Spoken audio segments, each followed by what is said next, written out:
বিসমিল্লাহির রহমানির রহিম।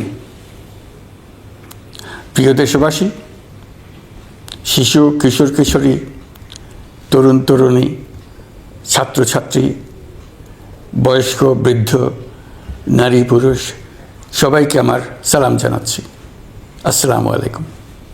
আজ জাতির এক বিশেষ দিন, বিজয় দিবস। বাঙালি জাতির বুক ফুলিয়ে দাঁড়াবার দিন। পাকিস্তানি হানাদার বাহিনীর অনেক অস্ত্রকে অগ্রাহ্য করে খালি হাতে রুখে দাঁড়িয়ে সম্মুখ সমরে লড়াই করে নিজেদের জন্য একটি স্বতন্ত্র রাষ্ট্র প্রতিষ্ঠার উৎসবের দিন।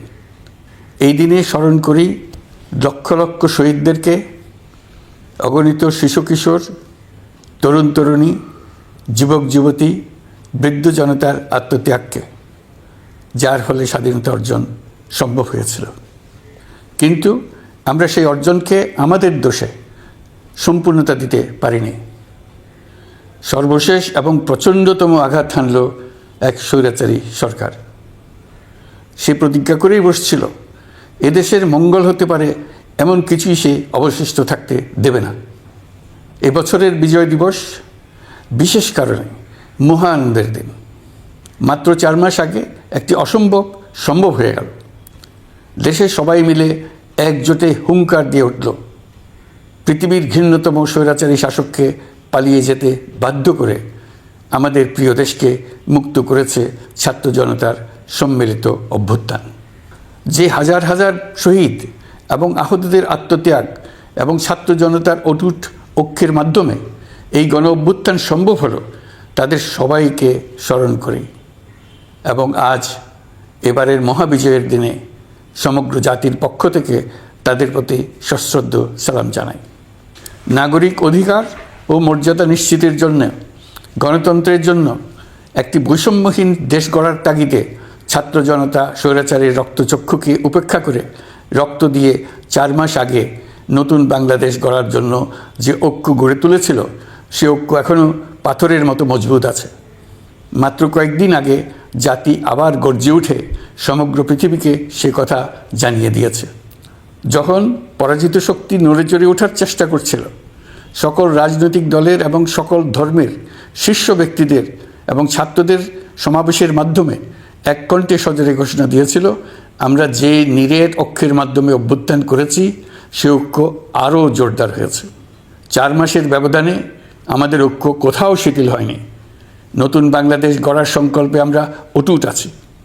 বহির্বিশ্বে চাতুর্যপূর্ণ প্রচারণা দিয়ে যারা আমাদের মধ্যে দূরত্ব সৃষ্টির চেষ্টা করছে, তারা দূরত্ব সৃষ্টি তো করতে পারেইনি, বরং সারা জাতিকে সগৌরবে উচ্চকণ্ঠে তার ঐক্যকে পৃথিবীর সামনে তুলে ধরতে উজ্জীবিত করেছে। পরাজিত শক্তি তাদের পরাজয় কিছুতেই মেনে নিতে পারছে না। তারা প্রতিদিন দেশের ভেতরে এবং বাইরে থেকে জনতার অভ্যুত্থানকে ব্যর্থ করার জন্য বিপুল অর্থ ব্যয়ে নানা ভঙ্গিতে তাদের চেষ্টা চালিয়ে যাচ্ছে। পাচার করা হাজার হাজার কোটি টাকা তাদের আয়ত্তে রয়েছে।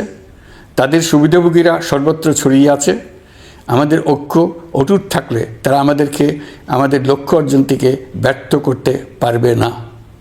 সজাগ থাকুন, নিজের লক্ষ্যকে জাতির লক্ষ্যের সঙ্গে একীভূত করুন। পৃথিবীর কোনো শক্তিই আমাদেরকে আমাদের লক্ষ্য অর্জন থেকে বিচ্যুত করতে পারবে না। আমি দেশের গণমাধ্যম কর্মী ও জনগণের প্রতি আহ্বান জানাই, বিশ্বের কাছে দেশের প্রকৃত চিত্র তুলে ধরুন। অপপ্রচারের বিরুদ্ধে সত্যই হোক আমাদের হাতিয়ার। জাতির এই নিরেট ঐক্য এই বছরের বিজয় দিবসকে স্মরণীয় করে রাখবে, ইতিহাসের অনন্য স্থানে প্রতিষ্ঠিত করে রাখবে।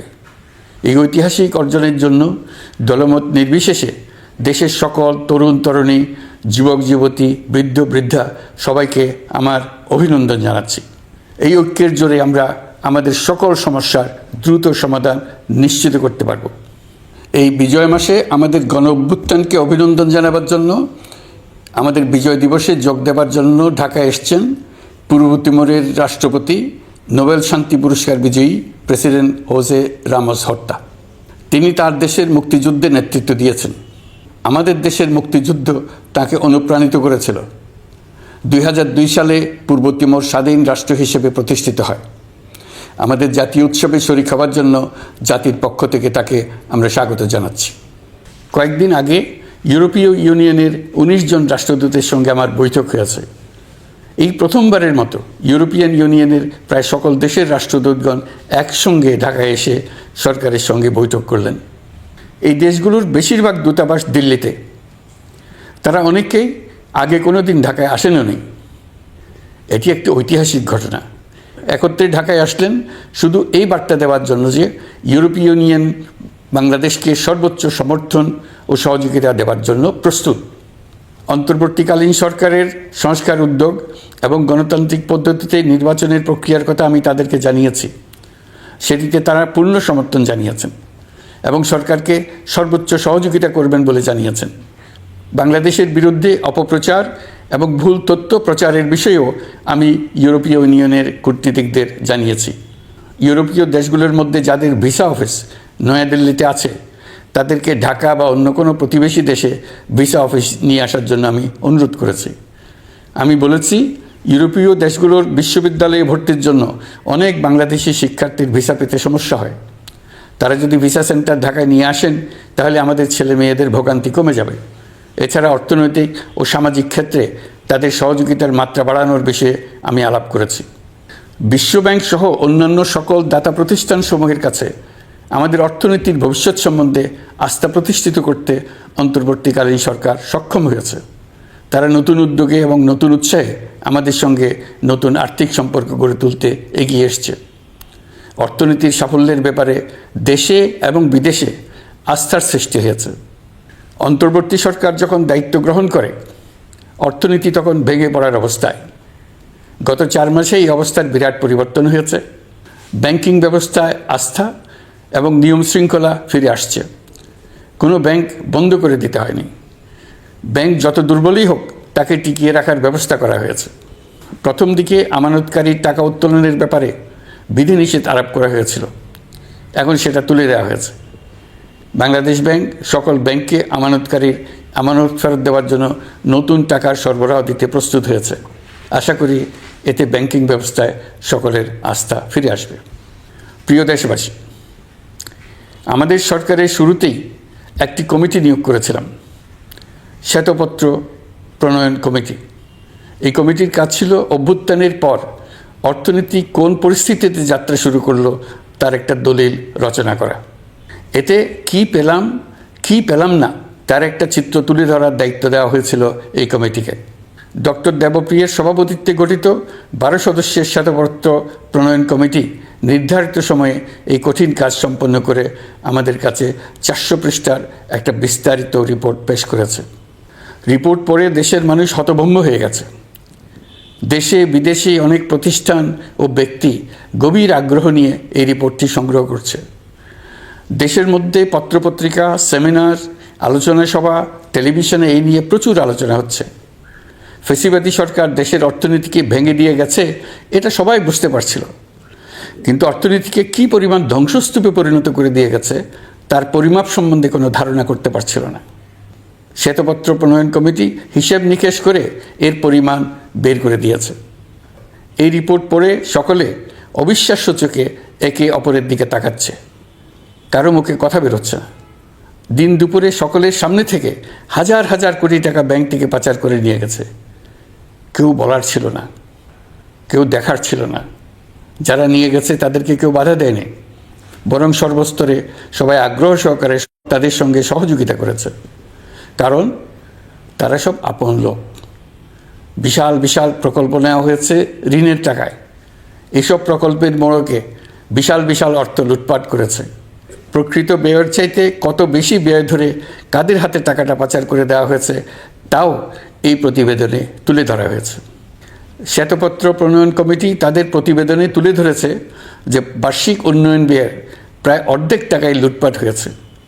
দেশে এমন ধরনের পোষ্যতোষী পুঁজিবাদ তৈরি করা হয়েছিল যার সুবিধাভোগী ছিল স্বৈরাচার ও তার সহযোগীরা।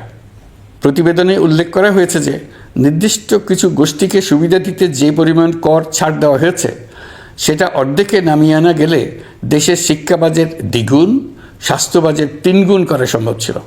পাচার করা এই টাকা আপনাদেরই টাকা। তারা প্রকাশ্যে আপনাদের কষ্টার্জিত টাকা লুট করে বিদেশে ভোগবিলাসে ব্যয় করছে। সম্প্রতি গার্ডিয়ান পত্রিকাতেও পাচার করা টাকায় গড়ে তোলা সম্পদের পাহাড় নিয়ে একটা সচিত্র প্রতিবেদন প্রকাশিত হয়েছে। পাচার করা এই সীমাহীন অর্থ এখন আবার দেশে গোলযোগ সৃষ্টি করে তারা এদেশে ফিরে আসার সুযোগ সৃষ্টির কাজে ব্যয় করছে। আপনারা দেখতেই পাচ্ছেন এই টাকা কিভাবে দেশের সংহতির বিরুদ্ধে সকল প্রকার অপপ্রচারের কাজে লাগানো হচ্ছে। প্রতি বছর অর্থনৈতিক প্রবৃদ্ধির যে হার দেখানো হয়েছে সেটাও মন গড়া। দেশকে এবং পৃথিবীকে বলা হচ্ছিল কি সুন্দর দেশ বাংলাদেশ, লাফিয়ে লাফিয়ে তার উন্নয়নে এগিয়ে চলছে।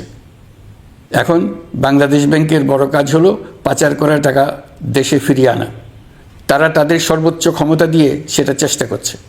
কাজটা কঠিন, কারণ এই বিষয়ক আইন কঠিন। আমরা বাংলাদেশ ব্যাংককে সাহস ও সমর্থন দিয়ে যাচ্ছি।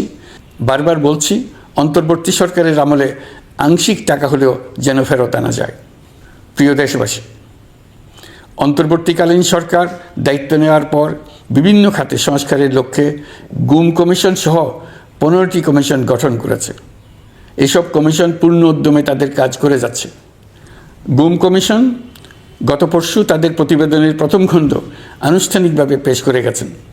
গুমের শিকার বহু পরিবারের নিরাপত্তার স্বার্থে এটা এখন প্রকাশ করা যাচ্ছে না। এই প্রতিবেদন পড়ার আগেই আপনাদেরকে সাবধান করে রাখি, এটা একটা লোমহর্ষক প্রতিবেদন। মানুষ মানুষের প্রতি কী পরিমাণ নৃশংস হতে পারে এতে আছে তার বিবরণ। অবিশ্বাস্য বর্ণনা। সরকারের আক্রোশের শিকার হয়ে ঘটনাচক্রে যারা এখনও বেঁচে আছেন তারা আজ পর্যন্ত মুখ খুলতে সাহস করছেন না। তাদের ভয় কিছুতেই কাটছে না। তাদের ভয় হঠাৎ যদি ওই জালেমরা আবার ক্ষমতায় আসে তাহলে তাদের প্রতি এরা নৃশংসতম হবে। গত সরকারের ঘৃণ্যতম অধ্যায়ের ঐতিহাসিক দলিল হিসেবে এই প্রতিবেদন অমর হয়ে থাকবে। আমি আশা করছি কমিশনগুলো এখন থেকে নিয়মিতভাবে তাদের নির্ধারিত সময়ের মধ্যে তাদের প্রতিবেদন ও সুপারিশমালা পেশ করতে থাকবে। প্রিয় দেশবাসী, আমাদের সংস্কারের যে আকাঙ্ক্ষা সেটি বাস্তবায়নে প্রতিটি কমিশনই আমাদের জন্য গুরুত্বপূর্ণ। তবে নির্বাচন ব্যবস্থা সংস্কার ও সংবিধান সংস্কার কমিশনের কথা আমি একটু আলাদাভাবে বলতে চাই। কেননা এই দুটি কমিশনের সুপারিশের উপর প্রধানত নির্ভর করছে আমাদের আগামী নির্বাচন প্রস্তুতি ও তারিখ। এই প্রসঙ্গে বড় খবর হলো প্রধান নির্বাচন কমিশনার সহ নির্বাচন কমিশন গঠন করা হয়ে গেছে। কমিশন দায়িত্ব গ্রহণ করেছে। এখন থেকে তাদের হাতে দায়িত্ব ন্যস্ত হলো ভবিষ্যৎ সরকার গঠন করার প্রক্রিয়া শুরু করার। তারা তাদের প্রস্তুতির কাজ শুরু করেছেন। তাদের হাতে অনেক কাজ। প্রথমে সবচেয়ে বড় কাজ ভোটার তালিকা হালনাগাদ করা। এটা এমনিতেই কঠিন কাজ। এখন কাজটা আরও কঠিন হলো এই জন্য যে গত 3টা নির্বাচনে ভোটারদের অংশগ্রহণ করার সুযোগ ছিল না। ভোটার তালিকা যাচাই করার সুযোগ হয়নি কারণ। গত 15 বছরে যারা ভোটার হওয়ার যোগ্য হয়েছে তাদের সবার নাম ভোটার তালিকায় তোলা নিশ্চিত করতে হবে। এটা একটা বড় কাজ। ছাত্র জনতার অভ্যুত্থানের পর এখানে গলদ রাখার কোনো সুযোগ নেই। দীর্ঘদিন পর এবার বহু তরুণ তরুণী জীবনে প্রথমবারের মতো ভোট দেবে। অতীতে তাদেরকে সে অধিকার এবং আনন্দ থেকে বঞ্চিত করা হয়েছে। তাই এবারের নির্বাচনে তাদের ভোটদান একটি স্মরণীয় ঘটনা হয়ে থাকবে। এই অভিজ্ঞতাকে মসৃণ করার সমস্ত আয়োজন করতে হবে। আমার একান্ত ইচ্ছা এবারের নির্বাচনে প্রথমবারের তরুণ তরুণী ভোটাররা শতকরা 100 ভাগের কাছাকাছি সংখ্যায় ভোট দিয়ে একটি ঐতিহ্য সৃষ্টি করুক। নির্বাচন কমিশন এবং সকল সামাজিক প্রতিষ্ঠান ও রাজনৈতিক দলের প্রতি আমার আহ্বান, সবাই মিলে আমরা যেন ওই লক্ষ্য অর্জনে নানা প্রকার সৃজনশীল কর্মসূচি গ্রহণ করি। এখন থেকে সবাই মিলে এমন একটা ঐতিহ্য সৃষ্টি করি যেন স্থানীয় নির্বাচন সহ সকল নির্বাচনে সকল কেন্দ্রে প্রথমবারের ভোটাররা 100% কাছাকাছি সংখ্যায় ভোটদান নিশ্চিত করবে। এটা নিশ্চিত করতে পারলে ভবিষ্যতে কোনো সরকার মানুষের ভোটাধিকার কেড়ে নেবার সাহস করতে পারবে না। নতুন ভোটার ছাড়াও যাদের আগে থেকে ভোটার তালিকায় নাম থাকার কথা ছিল তারা ভোটার তালিকায় আছে কিনা তা নিশ্চিত করতে হবে। বিশেষ মনোযোগ দিয়ে ভুয়া ভোটারদেরকে তালিকা থেকে বের করে দিতে হবে। এবার আমরা প্রবাসী বাংলাদেশিদেরকে ভোট দেওয়া নিশ্চিত করতে চাই। অতীতে আমরা এই ব্যাপারে অনেকবার আশ্বাসের কথা শুনেছি। এই সরকারের আমলে এটা যেন প্রথমবারের মতো বাস্তবায়িত হয়, এটা আমরা নিশ্চিত করতে চাই। এর জন্য একটা নির্ভরযোগ্য ব্যবস্থা করতে হবে। সব কিছুই সমসাপেক্ষ ব্যাপার। এর সঙ্গে যদি আমরা নির্বাচন প্রক্রিয়া আরও উন্নত করতে চাই, নির্বাচন সংস্কার কমিশনের সুপারিশমালা বাস্তবায়ন করতে চাই, তাহলে প্রয়োজনীয় সংস্কারের বিস্তৃতি ও গভীরতা অনুসারে নির্বাচন কমিশনকে সময় দিতে হবে। আমি সকল প্রধান সংস্কারগুলো সম্পন্ন করে নির্বাচন আয়োজন করার ব্যাপারে বরাবর আপনাদের কাছে আবেদন জানিয়ে এসেছি। তবে রাজনৈতিক ঐকমত্যের কারণে আমাদেরকে যদি অল্প কিছু সংস্কার করে ভোটার তালিকা নির্ভুলভাবে তৈরি করার ভিত্তিতে নির্বাচন সম্পন্ন করতে হয়, তাহলে 2025 সালের শেষের দিকে নির্বাচন অনুষ্ঠান হয়তো সম্ভব হবে। আর যদি এর সঙ্গে নির্বাচন প্রক্রিয়া এবং নির্বাচন সংস্কার কমিশনের সুপারিশের পরিপ্রেক্ষিতে এবং জাতীয় ঐকমত্যের ভিত্তিতে প্রত্যাশিত মাত্রার সংস্কার যোগ করি, তাহলে অন্তত আরও 6 মাস অতিরিক্ত সময় লাগতে পারে। মোটা দাগে বলা যায় 2025 সালের শেষ দিক থেকে 2026 সালের প্রথমার্ধের মধ্যে নির্বাচনের সময় নির্ধারণ করা যায়। প্রিয় দেশবাসী, যে কোনো সংস্কারের কাজে হাত দিতে গেলে রাজনৈতিক ঐকমত্যের প্রয়োজন। এই ঐকমত্যে পৌঁছানোর প্রক্রিয়া কি হবে? অন্তর্বর্তীকালীন সরকার এইভাবে অগ্রসর হবার প্রস্তুতি নিচ্ছে। অন্তর্বর্তীকালীন সরকার প্রথম পর্যায়ে 6টি সংস্কার কমিশন গঠন করেছে। এরা শীঘ্রই চূড়ান্ত প্রতিবেদন পেশ করবে বলে আশা করি। আমরা এই 6 কমিশনের চেয়ারম্যানদের নিয়ে একটি জাতীয় ঐকমত্য গঠন কমিশন প্রতিষ্ঠা করার দিকে অগ্রসর হচ্ছে। এর কাজ হবে রাজনৈতিক দল সহ সকল পক্ষের সঙ্গে মতামত বিনিময় করে যে সমস্ত বিষয়ে ঐকমত্য স্থাপন হবে সেগুলো চিহ্নিত করা এবং বাস্তবায়নের জন্য সুপারিশ করা। যেহেতু জাতীয় ঐকমত্য প্রতিষ্ঠা করা অন্তর্বর্তীকালীন সরকারের অতি গুরুত্বপূর্ণ দায়িত্ব, তা বিবেচনা করে আমি এই কমিশনের চেয়ারম্যানের দায়িত্ব পালন করব। আমার সাথে এই কমিশনের সহসভাপতির দায়িত্ব পালন করবেন অধ্যাপক আলী রিয়াজ। কমিশন প্রয়োজন মনে করলে নতুন সদস্য কোঅপ্ট করতে পারবে। প্রথম 6টি কমিশনের চূড়ান্ত প্রতিবেদন পাওয়ার পর আগামী মাসেই জাতীয় ঐকমত্য গঠন কমিশন তার কাজ শুরু করতে পারবে বলে আমি আশা করছি। এই নতুন কমিশনের প্রথম কাজ হবে নির্বাচন অনুষ্ঠানের জন্য যে সমস্ত সিদ্ধান্ত জরুরি সেই সমস্ত বিষয়ে তাড়াতাড়ি ঐকমত্য সৃষ্টি করা এবং সকলের সঙ্গে আলোচনা করে কোন সময়ে নির্বাচন অনুষ্ঠান করা যায় সেই ব্যাপারে পরামর্শ চূড়ান্ত করা। প্রিয় দেশবাসী, নির্বাচন আয়োজন ও সংস্কার ছাড়াও আপনারা আমাদের উপর অনেকগুলো দায়িত্ব দিয়েছেন। এর মধ্যে রয়েছে অর্থনীতি পুনরুদ্ধার ও মানুষের জীবনমান উন্নয়ন। ফ্যাসিবাদী সরকারের কাছ থেকে আমরা বিপর্যস্ত এক অর্থনীতি পেয়েছি। আমাদের বৈদেশিক রিজার্ভ তলানিতে গিয়ে থেকেছিল। 2024 সালের নভেম্বরে রপ্তানি আয়ের পরিমাণ ছিল $4.12 বিলিয়ন, যা আগের মাসের তুলনায় 15.63% বেশি। সামগ্রিকভাবে 2024 সালের জুলাই নভেম্বর সময়কালে রপ্তানি $16.11 বিলিয়ন মার্কিন ডলারে পৌঁছেছে। গত বছর একই সময়ে রপ্তানি আয় ছিল $14.34 বিলিয়ন মার্কিন ডলার। বছরের হিসাবে এই প্রান্তিকে রপ্তানি আয়ের প্রবৃদ্ধি 12.34%। বৈদেশিক মুদ্রার রিজার্ভ $19 বিলিয়ন পৌঁছেছে। এসবের মাধ্যমে আমাদের অর্থনীতি ঘুরে দাঁড়াতে শুরু করেছে। পরিস্থিতির উন্নতি হচ্ছে। গার্মেন্টস শ্রমিক ভাই বোনেরা বাংলাদেশের অর্থনীতির অন্যতম চালিকা শক্তি। তাদের বার্ষিক মজুরি 9% বাড়ানোর সিদ্ধান্ত হয়েছে। মূল্যস্ফীতির বিষয়টি বিবেচনা করে শ্রমিক ইউনিয়ন মালিক পক্ষের সঙ্গে আলোচনার ভিত্তিতে এটি নির্ধারণ করা হয়েছে। মূল্যস্ফীতি নিয়ন্ত্রণে সরকার আন্তরিকভাবে কাজ করছে। স্বীকার করতে দ্বিধা নেই, এক্ষেত্রে কাঙ্ক্ষিত সাফল্য আমরা এখনও পাইনি। তবে আমার বিশ্বাস মূল্যস্ফীতি শিগগিরই কমে আসবে। গত কয়েক মাসে বাজারে কিছু পণ্যের দাম বেড়েছে। আমরা সরবরাহ বাড়িয়ে, আমদানিতে শুল্ক ছাড় দিয়ে, মধ্যস্বত্বভোগীদের দৌরাত্ম্য কমিয়ে এবং বাজার তদারকির মধ্য দিয়ে জিনিসপত্রের দাম কমিয়ে আনার চেষ্টা করছি। পরিবহন খাতে চাঁদাবাজি এখনও পুরোপুরি বন্ধ করা যায়নি। এটা সম্ভব হলে আমরা আশা করি জিনিসপত্রের দাম আরও কমে আসবে। আমরা আপনাদের কষ্টে সমব্যথী।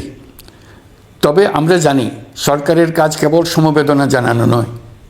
আমরা আপনাদের কষ্ট কমিয়ে আনতে সকল রকম চেষ্টা চালিয়ে যাচ্ছি। আসন্ন রমজানে দ্রব্যমূল্য সহনীয় রাখতে আমরা সবার সহযোগিতা চাই। আমরা ইতিমধ্যে ব্যবসায়ীদের সঙ্গে কথা বলেছি।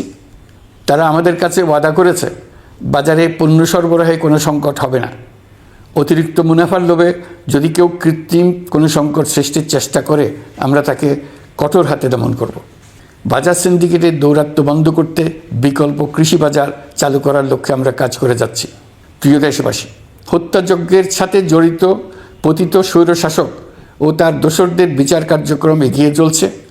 এই জন্য আন্তর্জাতিক অপরাধ ট্রাইব্যুনাল আইন সংশোধন করা হয়েছে। বিচার প্রক্রিয়ার স্বচ্ছতা নিশ্চিত করার জন্য আসামিদের বিদেশি আইনজীবী নিয়োগের সুযোগ দেওয়া হয়েছে। আত্মপক্ষ সমর্থনের সব ধরনের সুযোগ তারা পাবেন। বিচার প্রক্রিয়া সাংবাদিক, মানবাধিকার কর্মী ও অন্যান্য পর্যবেক্ষকদের জন্য উন্মুক্ত রাখা হয়েছে। বিচারের যে কোনো অংশ চাইলে যে কেউ রেকর্ড করার সুযোগ পাবেন। আইসিসি প্রসিকিউটর করিম খান সম্প্রতি আমার সাথে দেখা করেছেন। তিনি আইসিটি প্রসিকিউটর এবং অন্যান্য কর্মীদের প্রশিক্ষণ দিতে সম্মত হয়েছেন এবং আইসিটিকে আন্তর্জাতিক মানে উন্নীত করার সহায়তা দিতে প্রতিশ্রুতি দিয়েছেন।